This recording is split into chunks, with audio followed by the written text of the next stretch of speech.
شروع اللہ کا نام لے کر جو بڑا مہربان نہایت رحم والا ہے۔ اے پیغمبر صلی اللہ علیہ وآلہ وسلم،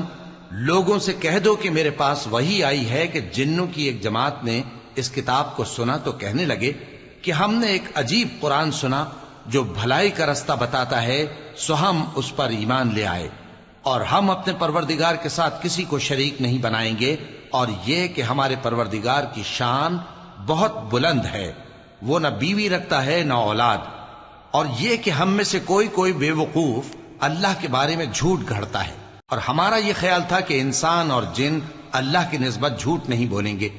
اور یہ کہ بعض بنی آدم بعض جنات کی پناہ لیا کرتے تھے تو اس سے ان کی سرکشی اور بڑھ گئی تھی،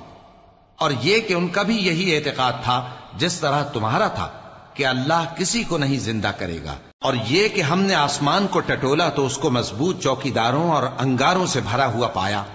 اور یہ کہ پہلے ہم وہاں بہت سے مقامات پر فرشتوں کی باتیں سننے کے لیے بیٹھا کرتے تھے، اب کوئی سننا چاہے تو اپنے لیے انگارہ تیار پاتا ہے، اور یہ کہ ہمیں معلوم نہیں کہ اس سے اہل زمین کے ساتھ برائی مقصود ہے یا ان کے پروردگار نے ان کی بھلائی کا ارادہ فرمایا ہے، اور یہ کہ ہم میں بعض نیک ہیں اور بعض دوسری طرح کے، ہمارے کئی طرح کے مذہب ہیں، اور یہ کہ ہم نے سمجھ لیا ہے کہ ہم زمین میں خواہ کہیں ہوں اللہ کو ہرا نہیں سکتے اور نہ بھاگ کر اس کو تھکا سکتے ہیں، اور جب ہم نے ہدایت کی کتاب سنی اس پر ایمان لے آئے، سو جو شخص اپنے پروردگار پر ایمان لاتا ہے تو اس کو نہ نقصان کا خوف ہے نہ کسی طرح کے ظلم کا، اور یہ کہ ہم میں بعض فرما بردار ہیں اور بعض نافرمان ہیں، تو جو فرما بردار ہوئے وہ سیدھے رستے پر چلے، اور جو نافرمان ہوئے وہ دوزخ کا ایندھن بنے۔ اور اے پیغمبر صلی اللہ علیہ وآلہ وسلم، یہ بھی ان سے کہہ دو کہ اگر یہ لوگ سیدھے رستے پر رہتے تو ہم ان کے پینے کو بہت سا پانی دیتے تاکہ اس سے ان کی آزمائش کریں، اور جو شخص اپنے پروردگار کی یاد سے منہ پھیرے گا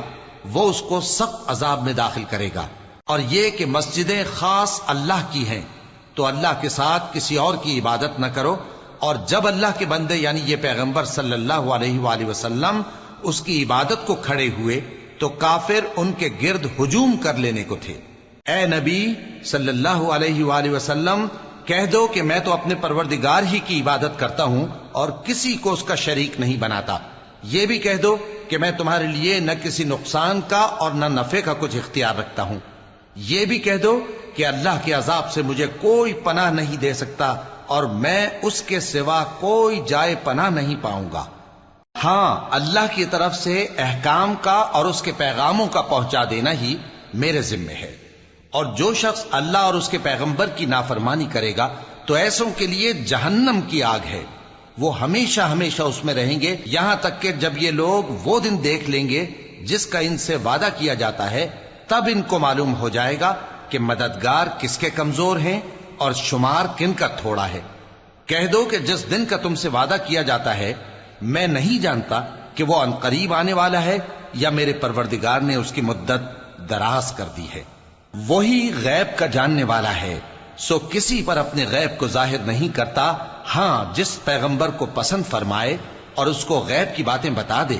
تو اس کے آگے اور پیچھے نگہبان مقرر کر دیتا ہے تاکہ معلوم فرمائے کہ انہوں نے اپنے پروردگار کے پیغام پہنچا دیے ہیں،